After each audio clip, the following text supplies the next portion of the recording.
Navigating the world of Rolex has become more like solving a puzzle than ever before. In today's video right here on Opulent Oasis, we're diving deep into how Rolex keeps a tight grip on the reins, zooming in on two biggies: the wild grey market that's pushing prices to crazy highs, and the head-scratching restrictions on certain bracelet options.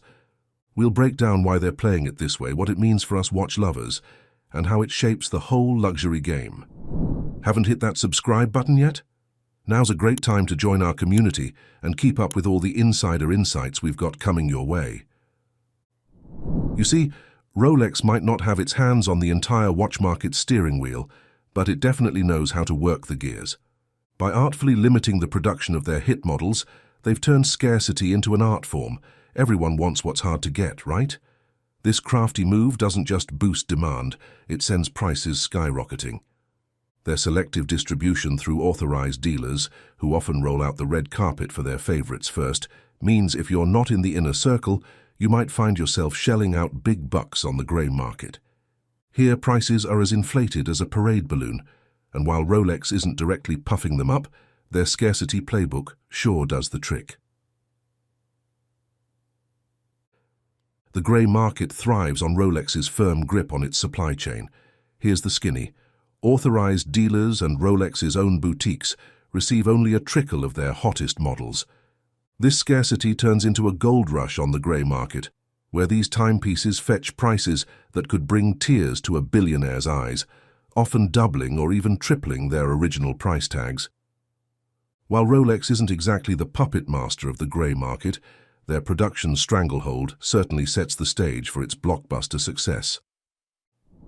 Taking a quick break, make sure you're subscribed to Opulent Oasis for more luxury insights. Hit that subscribe button now. Now let's dive back into the dazzling world of luxury watches. With such a scant supply chasing a global hunger for luxury watches, it's no wonder prices are soaring to the stratosphere. Take the Rolex Submarin, for instance, the poster child of dive watches.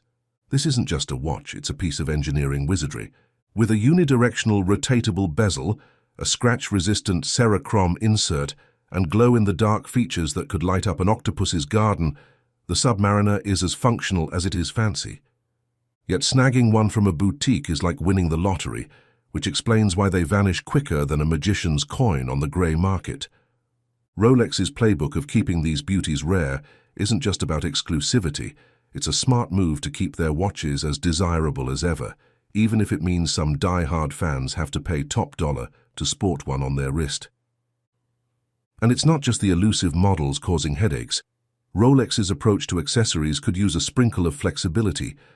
Fancy a swanky sports model with a leather strap? Well, strap in for disappointment. You might get stuck with a metal bracelet because that's the only option on the menu. This leaves us either settling for a second choice or scouring the grey market for that elusive perfect match. Rolex keeps its cards close to its chest on why they limit these choices, which only adds to the intrigue. They're playing hard to get, and it's effective. Snagging a Rolex feels like getting an invite to an exclusive club. But this allure could backfire, as frustrated buyers might feel pushed towards the grey market, potentially nicking the brand's glossy reputation for top-notch quality and customer satisfaction. Rolex seems to operate on the motto, we don't just sell watches, we make them worth the chase. But remember, playing too hard to get might just lead some customers to start playing elsewhere. Let's dive into the quirky world of the Rolex Submariner, especially those green and black bezel versions. Here's a fun fact.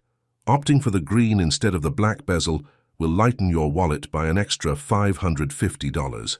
And if you ask an authorized dealer why, well, you're likely to get a casual shrug because they're in the dark as much as we are. Both bezels are spun from the same ceramic, so it's not like the green ones are sprinkled with fairy dust.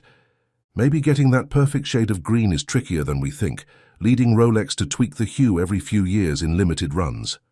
Or here's a cheeky thought, maybe Rolex just charges more because they can, and watch lovers keep lining up to pay the premium. Let's peel back another layer of Rolex's enigmatic pricing strategy, keeping their profit margins lush and their authorized dealers grinning. By clamping down on supply and distribution, Rolex ensures their dealers stay well-fed in the financial sense, bolstering a solid brand ecosystem. But here's where it gets sticky. This approach stirs up a pot of ethical questions.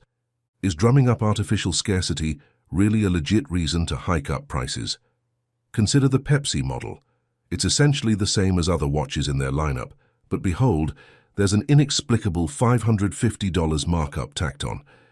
We've even reached out to Rolex for some clarity, but apparently nobody's been curious enough to ask them before. So we're left to craft our own theories.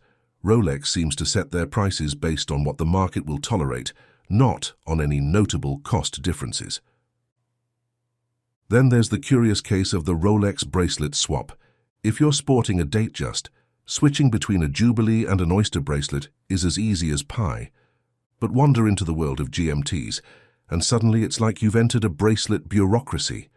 For instance, own a Batman. You're in luck if you want an Oyster steel bracelet. Switch away. But dream of a Jubilee bracelet, and you'll find it's a club you can't join unless you started with a Batgirl and need a replacement.